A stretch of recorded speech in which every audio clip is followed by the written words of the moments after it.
ಸಿದ್ದರಾಮಯ್ಯ ಅವರು ನಿರ್ಗಮಿಸ್ತಾರೆ ಅನ್ನುವ ಸುದ್ದಿಯ ಹಿನ್ನೆಲೆಯಲ್ಲಿ ಬಹಳಷ್ಟು ಡೆವಲಪ್ಮೆಂಟ್ಸ್ ನಡೀತಾ ಇದ್ದಾವೆ. ಅಧಿಕಾರ ಕೇಂದ್ರೀಕರಣಕ್ಕೆ ಡಿಕೆ ಶಿವಕುಮಾರ್ ರಣತಂತ್ರವನ್ನ ಹೆಣಿಬಹುದು. ಕೇವಲ ಒಬ್ರು ಡಿಸಿಎಂ ಆಗಿರ್ಲಿ ಅನ್ನುವ ಇಂಗಿತ ವ್ಯಕ್ತಪಡಿಸಿದ್ದಾರಂತೆ ಡಿಸಿಎಂ ಡಿಕೆ ಶಿವಕುಮಾರ್. 3-4 ಡಿಸಿಎಂ ಆದ್ರೆ ಗೊಂದಲಕ್ಕೆ ಅವಕಾಶ ಆಗಬಹುದು, ಸುಗಮ ಆಡಳಿತ ಸಾಧ್ಯವಾಗದೇ ಇರಬಹುದು ಅನ್ನುವ ದೃಷ್ಟಿಯಿಂದ ಒಬ್ಬರೇ DCM, one and only DCM ಇದ್ರೆ ಒಳ್ಳೆಯದು ಅನ್ನುವ ಮಾಹಿತಿ ಇದೆ. ಹೈಕಮಾಂಡ್ ಮುಂದೆ ಪಟ್ಟನ್ನ ಹಿಡಿದಿದ್ದಾರೆ ಡಿಕೆ ಶಿವಕುಮಾರ್. ಒಬಿಸಿ ಸಮುದಾಯಕ್ಕೆ ಡಿಸಿಎಂ ಪಟ್ಟ ಸಿಗುತ್ತಾ ಸಿಗಲ್ವಾ ಅನ್ನುವ ಕುತೂಹಲ ಈಗ ಗರಿಗೆದರಿದೆ. ಸದ್ಯಕ್ಕೆ ಬಹಳಷ್ಟು ಸುದ್ದಿ ಸಿಗ್ತಾ ಇದ್ದಾವೆ. ಒಟ್ನಲ್ಲಿ ಭಾವನಾತ್ಮಕ ಕ್ಷಣಗಳ ನಡುವೆಯೇ ಮುಂದಿನ ರಾಜಕಾರಣ ಯಾವ ರೀತಿ ಇರುತ್ತೆ, ಮುಂದಿನ ಆಡಳಿತ ಯಾವ ರೀತಿ ಇರುತ್ತೆ ಅನ್ನೋದಕ್ಕೆ ಪೂರಕವಾಗಿ ಡಿಕೆ ಶಿವಕುಮಾರ್ ತಮ್ಮದೇ ಆದಂತ ಕಾರ್ಯತಂತ್ರಗಳನ್ನ ಹಿಡಿತಾ ಇದ್ದಾರೆ. ಸುಗಮ ಆಡಳಿತ ನಡೆಸಬೇಕು ಅಂತ ಹೇಳಿದ್ರೆ ಮೆನಿ ಮೋರ್ ಪವರ್ ಪಾಯಿಂಟ್ಸ್ ಆದ್ರೆ ಖಂಡಿತವಾಗ್ಲೂ ಕಷ್ಟ ಆಗ್ಬಹುದು ಅನ್ನುವ ಒಂದು ದೃಷ್ಟಿಕೋನದಿಂದ ಹೈಕಮಾಂಡ್ ಮುಂದೆ ಡಿಕೆ ಶಿವಕುಮಾರ್ ತಮ್ಮದೇ ಆದಂತ ಪಟ್ಟನ್ನ ಬಿಗಿಪಟ್ಟು ಮಾಡಲಿದ್ದಾರೆ. ಕೇವಲ ಒಬ್ರು ಡಿಸಿಎಂ ಆಗಿರ್ಲಿ ಅನ್ನುವ ಮಾಹಿತಿ ಇದೆ ಅನ್ನುವ ನ್ಯೂಸ್ ಇದೀಗ ನಿಮ್ಮ ಅಶ್ವವೇಗ ನ್ಯೂಸ್ ನಲ್ಲಿ. Yes, are you online? Yes, ಇದೇ ವಿಚಾರಕ್ಕೆ ಸಂಬಂಧಪಟ್ಟ ಹಾಗೆ ವಿವೇಕ್ ಮತ್ತಷ್ಟು ಮಾಹಿತಿ ನೀಡ್ತಾರೆ. Vivek, very interesting and challenging ಅಂತ ಅನಿಸ್ತಾ ಇದೆ. ಯಾಕಂತ ಹೇಳಿದ್ರೆ ಎಲ್ಲ ಸಮುದಾಯದವರಿಗೂ ಕೂಡ ಇಲ್ಲಿ ಮನ್ನಣೆ ಕೊಡಬೇಕು ಅನ್ನುವ ದೃಷ್ಟಿಯಿಂದ, ಮುಂಬರುವ ಚುನಾವಣಾ ದೃಷ್ಟಿಯಿಂದ ಯಾವಾಗಲೂ ಕೂಡ ಎಲ್ಲ ರಾಜಕೀಯ ಪಕ್ಷಗಳು ಅದೇ ರೀತಿ ಯೋಚನೆ ಮಾಡುತ್ತವೆ. ಎಲ್ಲ ವರ್ಗದವರಿಗೂ ಕೂಡ ನಾವೊಂದಿಷ್ಟು ಪ್ರಮುಖ ಖಾತೆಗಳನ್ನು ಕೊಡಬೇಕು ಅಂತ ಹೇಳಿ. ಆದರೆ ಡಿಕೆ ಶಿವಕುಮಾರ್ ಅವರ ಈ ಒಂದು ನಿಲುವು, ಡಿಕೆ ಶಿವಕುಮಾರ್ ಹೇಳಿದಂತೆ ಡಿಸಿಎಂ ಒಬ್ರು ಅಂತ ಆದ್ರೆ ಯಾವ ರೀತಿಯಾದಂಥ ಚಾಲೆಂಜಿಂಗ್ ಡೆವಲಪ್ಮೆಂಟ್ಸ್ ಕ್ರಿಯೇಟ್ ಆಗಬಹುದು ಅನ್ನೋ ಒಂದು ಲೆಕ್ಕಾಚಾರ, ಮತ್ತು ಡಿಕೆ ಶಿವಕುಮಾರ್ ಅವರ ಈ ಪಟ್ಟಿಗೆ ಹೈಕಮಾಂಡ್ ನಿಜಕ್ಕೂ ಕೂಡ ಮಣೆ ಹಾಕತ್ತಾ? Over to you. Yes Raghav, ಈಗಾಗಲೇ ಈ ಹಿಂದೆ 3 ವರ್ಷಗಳನ್ನ ಕೂಡ ನಾನು ಉಪಮುಖ್ಯಮಂತ್ರಿಯಾಗಿ ಕಳೆದಿದ್ದೇನೆ. ಸಿದ್ದರಾಮಯ್ಯನವರ ಆಡಳಿತದಲ್ಲಿ, ಅಂದ್ರೆ ಅವರು ಮುಖ್ಯಮಂತ್ರಿ ಆದಂತ ಸಂದರ್ಭದಲ್ಲಿ ಕೇವಲ ಒಂದೇ ಒಂದು ಡಿಸಿಎಂ ಅನ್ನ ಕೊಟ್ಟಿದ್ರೆ ಅದು ನಾನು ಮಾತ್ರ ಆಗಿದ್ದೆ. ಈಗ ಅದೇ ರಿಪೀಟ್ ಆಗ್ತಾ ಹೋದಲ್ಲಿ ನಾನು ಮುಖ್ಯಮಂತ್ರಿ ಆದಂತ ಸಂದರ್ಭದಲ್ಲೂ ಕೂಡ ಅಷ್ಟೇ ಒಂದೇ ಡಿಸಿಎಂ ಅನ್ನ ಮಾಡ್ರಿ, 4 ಡಿಸಿಎಂ ಅಥವಾ 5 ಹುದ್ದೆಗಳು ಡಿಸಿಎಂ ಅನ್ನ ಕೊಟ್ರೆ ಅದು ಸಾಕಷ್ಟು ಗೊಂದಲಕ್ಕೆ ಎಡೆ ಮಾಡಿ ಕೊಡಬಹುದು. ಒಂದೊಂದು ಬಾರಿ ನಾವು ನೋಡ್ತಾ ಹೋದ್ರೆ ಈಗಾಗಲೇ ಸಾಕಷ್ಟು ಬಾರಿ ಸಿದ್ದರಾಮಯ್ಯ ವರ್ಸಸ್ ಡಿಕೆ ಶಿವಕುಮಾರ್ ಒಂದು ಭಾಗದಲ್ಲಿ ಮುಖ್ಯಮಂತ್ರಿ ಹೋದ್ರೆ ಮತ್ತೊಂದು ಭಾಗಕ್ಕೆ ಡಿಸಿಎಂ ಹೋಗೋದನ್ನ ನಾವು ಗಮನಿಸಿದ್ವಿ. ಆದ್ರೆ ಈಗ ಅದೇ ರೀತಿಯಾಗಿ ಏನಾದ್ರು 4 ಡಿಸಿಎಂ ಗಳನ್ನ ಮಾಡಿ, ಒಂದು ಮುಖ್ಯಮಂತ್ರಿ ಇದ್ರೆ ಮುಖ್ಯಮಂತ್ರಿ ಹೋದಲ್ಲಿ 4 ಡಿಸಿಎಂ ಗಳು ಹೋಗಿಲ್ಲ ಅಂದ್ರೆ ಅದು ಸರ್ಕಾರಕ್ಕೆ ಒಂದು ರೀತಿಯಾಗಿ ಮುಜುಗರ ಕೂಡ ಆಗ್ಬೋದು, ಅದು ಡ್ಯಾಮೇಜ್ ಕೂಡ ಆಗ್ಬೋದು. ಜೊತೆಗೆ ಪವರ್ ಹೌಸಸ್ ಅಂತ ಏನ್ ಹೇಳ್ತೀವಿ, ಈ ಪವರ್ ಹೌಸಸ್ 4-5 ಕಡೆ ಇದ್ದಲ್ಲೂ ಕೂಡ ಸಾಕಷ್ಟು ಗೊಂದಲಗಳಾಗುತ್ತೆ. ಒಂದ್ ಕಡೆ ಏನಾದ್ರು ಮುಖ್ಯಮಂತ್ರಿ ಅವರು ಒಂದ್ ಕೆಲಸ ಮಾಡೋದಕ್ಕೆ ಹೋದ್ರೆ ಮತ್ತೊಂದು ಕಡೆ ಡಿಸಿಎಂ ಅವರು ಈ ಕೆಲಸ ಮಾಡ್ತಿ ಅಂತ ಹೇಳಿದ್ರೆ ಅದು ಕೂಡ ಗೊಂದಲಕ್ಕೆ ಎಡೆ ಮಾಡಿ ಕೊಡಬಹುದು. ಜೊತೆಗೆ ಎಲ್ಲಾ ರೀತಿಯಾದ ಸರ್ಕಾರದ ಏನೇ ಒಂದು ಸ್ಕೀಮ್ ಕೊಡೋದಾದ್ರೂ ಕೂಡ ಎಲ್ಲರನ್ನೂ ಕೂಡ ಬಳಕೆ ಮಾಡಿರ್ಬೇಕಾಗುತ್ತೆ. ಯಾವುದೇ ಒಂದು ಕಾರ್ಯಕ್ರಮಗಳಾದ್ರೂ ಕೂಡ 5 ಜನಕ್ಕೂ ಕರಿಬೇಕಾಗಿರುತ್ತೆ, ಮುಖ್ಯಮಂತ್ರಿ ಸೇರಿ 4 ಡಿಸಿಎಂಗಳು. ಈ ರೀತಿಯಾಗಿ ಸರ್ಕಾರ ನಡೆಸುವಲ್ಲಿ ಸಾಕಷ್ಟು ಗೊಂದಲಗಳಾಗುತ್ತೆ. ಈ ರೀತಿಯಾಗಿ 4-5 ಡಿಸಿಎಂ ಹುದ್ದೆಗಳನ್ನ ಏನಾದ್ರೂ ಸೃಷ್ಟಿ ಮಾಡಿ ಕೊಟ್ಟಲ್ಲಿ, ಜೊತೆಗೆ ಮತ್ತೆ ಈಗ ಉಳಿದಿರ್ತಕ್ಕಂಥದ್ದು ಕೇವಲ 2 ವರ್ಷ ಸರ್ಕಾರ ನಡೆಸೋದಕ್ಕೆ ಅವಧಿ ಇರ್ತಕ್ಕಂಥದ್ದು ಕೇವಲ 2 ವರ್ಷ.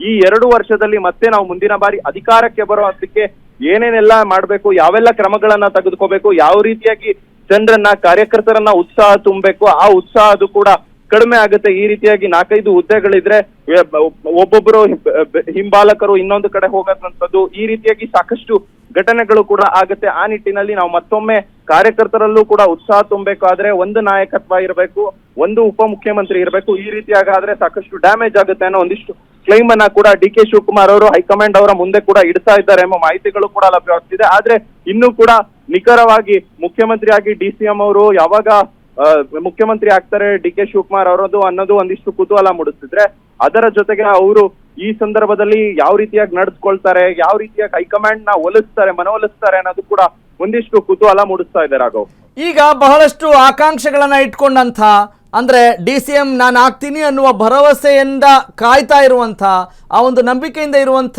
ಎಲ್ಲ ಸಮುದಾಯದ ನಾಯಕರು ಇನ್ನು ಮುಂದೆ ಬೇರೆ ಏನು ಆಟ ಆಡ್ಬೋದು, ಇವ್ರಿಗೆ ಎಷ್ಟು ಸುಗಮ ಆಗ್ಬೋದು ಅಥವಾ ಎಷ್ಟು ಚಾಲೆಂಜಿಂಗ್ ಆಗ್ಬೋದು ಅನ್ನುವ ಪ್ರಶ್ನೆ ಕೂಡ ಕಾಡ್ತಾ ಇದೆ ಅಂತ ಅನ್ಸುತ್ತೆ ವಿವೇಕ್, ಡಿಕೆ ಶಿವಕುಮಾರ್ ಅವ್ರಿಗೆ.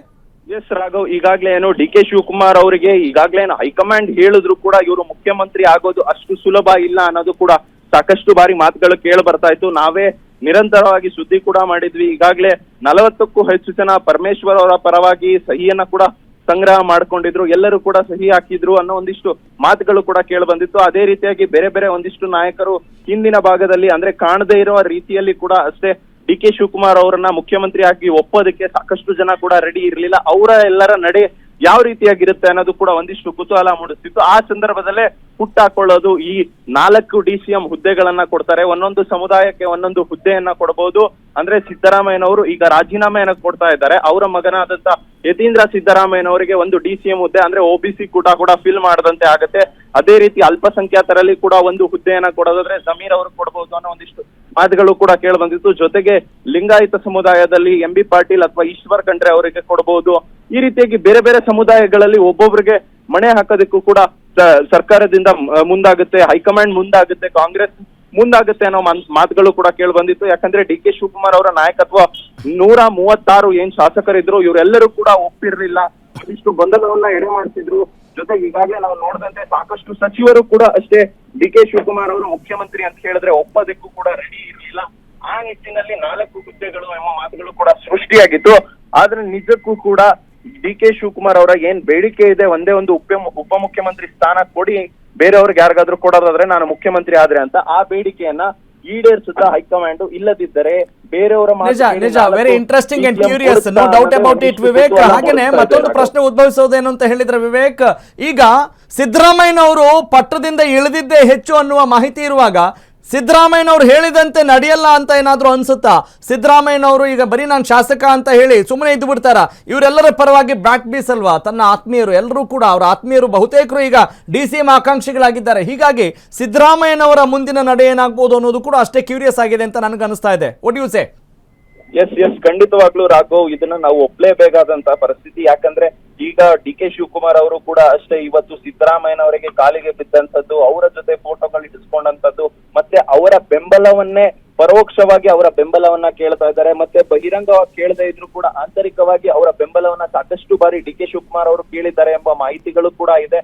ಆದ್ರೆ ನಿಜಕ್ಕೂ ಇವ್ರೇನಾದ್ರೂ DK ಶಿವಕುಮಾರ್ ಅವರು ಸಿದ್ದರಾಮಯ್ಯನವರಿಗೆ ವಿರೋಧವನ್ನ ಕಟ್ಕೊಂಡ್ರೆ ಅವರ ಅಂದ್ರೆ ಸಿದ್ದು ಕ್ಯಾಂಪ್ ಅಂತಾನೆ ನಾವು ಸಾಕಷ್ಟು ಬಾರಿ ಕರಿತೀವಿ, ಅವರೆಲ್ಲರೂ ಕೂಡ DK ಶಿವಕುಮಾರ್ ಅವರಿಗೆ ವಿರೋಧ ವ್ಯಕ್ತಪಡಿಸುವಂತ ಎಲ್ಲಾ ಸಾಧ್ಯತೆಗಳು ಕೂಡ ಇರುತ್ತೆ. ಆ ನಿಟ್ಟಿನಲ್ಲಿ ಏನೇ ಆದ್ರೂ ಕೂಡ DK ಶಿವಕುಮಾರ್ ಅವರು ಸಿದ್ದರಾಮಯ್ಯ ಬೆಂಬಲಿಗರಾಗಿರ್ಬೋದು, ಸಿದ್ದರಾಮಯ್ಯನವರ ಜೊತೆ ಆಗಿರ್ಬೋದು, ಒಂದ್ ರೀತಿಯಾಗಿ ಸಾಫ್ಟ್ ಕಾರ್ನರ್ ಆಗಿ ನಡೆದುಕೊಂಡು ಹೋಗಿ ಸರ್ಕಾರವನ್ನ ಮಾಡ್ಬೇಕಾಗಿರುತ್ತೆ. ಜೊತೆಗೆ ಸಿದ್ದರಾಮಯ್ಯನವರು ಹೇಳದಂತೆ ಅವರ ಆಪ್ತರು ಯಾರಿದ್ರು ಅವ್ರಿಗೆಲ್ಲರಿಗೂ ಕೂಡ DCM ಆಗಿರ್ಬೋದು, ಸಚಿವ ಸ್ಥಾನಗಳನ್ನಾಗಿರ್ಬೋದು, ಅದೆಲ್ಲರೂ ಕೊಡ್ಬೇಕಾಗಿರುತ್ತೆ. ಯಾಕಂದ್ರೆ ಅವರು ಕೇಳಿದ್ದು, ಮುಖ್ಯವಾಗಿ ಕೇಳಿರ್ತಕ್ಕಂಥದ್ದು DK ಶಿವಕುಮಾರ್ ಅವರು ನನಗೆ ಮುಖ್ಯಮಂತ್ರಿ ಪಟ್ಟ ಬೇಕು ಅಂತ ಕೇಳಿದ್ರು. ಆ ನಿಟ್ಟಿನಲ್ಲಿ ಮುಖ್ಯಮಂತ್ರಿ ಸ್ಥಾನ ಅವರಿಗೆ ಕೊಟ್ಟು ಇನ್ನು ಉಳಿದಂತ ಸಚಿವ ಖಾತೆಗಳಿರ್ಬೋದು, DCM ಹುದ್ದೆಗಳಿರ್ಬೋದು, ಅದನ್ನೆಲ್ಲ ನಾವು ಡಿಸೈಡ್ ಮಾಡ್ತೇವೆ ಅಂತ ಹೈಕಮಾಂಡ್ ಹೇಳುವಂತ ಸಾಧ್ಯತೆಗಳು ಕೂಡ ಇದೆ. ಜೊತೆಗೆ ಸಿದ್ದರಾಮಯ್ಯನವರು ಕೂಡ ಒಂದು ಬೇಡಿಕೆಯ ಪಟ್ಟಿ ಕೂಡ ಹೈಕಮಾಂಡ್ಗೆ ಕಳಿಸುವಂತ ಸಾಧ್ಯತೆಗಳು ಕೂಡ ಹೆಚ್ಚಿದೆ ಅಂತಾನೆ ಕೇಳಿ ಬರ್ತಾ ಇದೆ. Raghav, got it, thank you Vivek, ಧನ್ಯವಾದ ತಮ್ಮೆಲ್ಲ ಮಾಹಿತಿ ಮತ್ತು ವಿಶ್ಲೇಷಣೆಗಾಗಿ. ನಿಜ, ಯಾಕಂತ ಹೇಳಿದ್ರೆ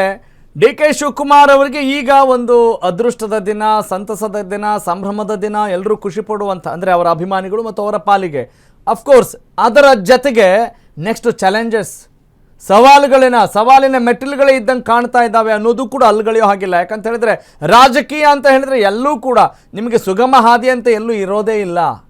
ಅದು ಜೀವನದ ಒಂದು ಭಾಗ ಅಲ್ವೇ? Anything can happen in politics ಅನ್ನೋ ಮಾತನ್ನು ಪ್ರತಿ ಸುದ್ದಿಗೂ ಕೂಡ ನಾವು ಹೇಳ್ತಾನೆ ಈ ಸುದ್ದಿನ ನಾವು ನೋಡಬೇಕು ಅಂತ ಅನಿಸುತ್ತೆ. ಕಾರಣ ಇಷ್ಟೇ, ಯಾಕಂತ ಹೇಳಿದ್ರೆ ಇಲ್ಲಿ ಆಕಾಂಕ್ಷಿಗಳ ಸಂಖ್ಯೆ ಜಾಸ್ತಿ ಇದ್ದಾಗ ಹೈಕಮಾಂಡ್ ಯಾರಿಗೆ ಮಣೆ ಹಾಕುತ್ತೆ ಮತ್ತು ಇಲ್ಲಿ ಯಾರಿಗೆ ಬೆಂಬಲ ಇರುತ್ತೆ, ಮತ್ತು ಸಿದ್ದರಾಮಯ್ಯನವರು ಅಷ್ಟು ಸುಲಭವಾಗಿ ಸುಮ್ಮನೆ ಆಗ್ಬಿಡ್ತಾರ, ಅವ್ರು ಸುಮ್ಮನೆ ಇದ್ದಾರೆ ಅಂದ್ರೆ ಡೇಂಜರ್ ಅನ್ನುವ ಮಾತುಗಳು ವ್ಯಕ್ತವಾಗ್ತಾ ಇರುವಾಗ, ರಾಜಕೀಯ ಪಂಡಿತರ ಲೆಕ್ಕಾಚಾರ ಇರುವಾಗ ನೆಕ್ಸ್ಟ್ ಏನಾಗುತ್ತೆ ಅನ್ನೋದು ಕೂಡ ಬಹಳ ಕುತೂಹಲ ಮತ್ತು ಇಂಟ್ರೆಸ್ಟಿಂಗ್, ಶಾಕಿಂಗ್ ಎಲ್ಲವೂ ಕೂಡ, ಎಲ್ಲ ಡೆವಲಪ್ಮೆಂಟ್ಸ್ಗಳನ್ನು ಕೂಡ ನಾವು ನಿರೀಕ್ಷೆ ಮಾಡಬಹುದು ಅಂತ ಸದ್ಯದ ಸುದ್ದಿ ಹೇಳ್ತಾ ಇದೆ. ಈಗ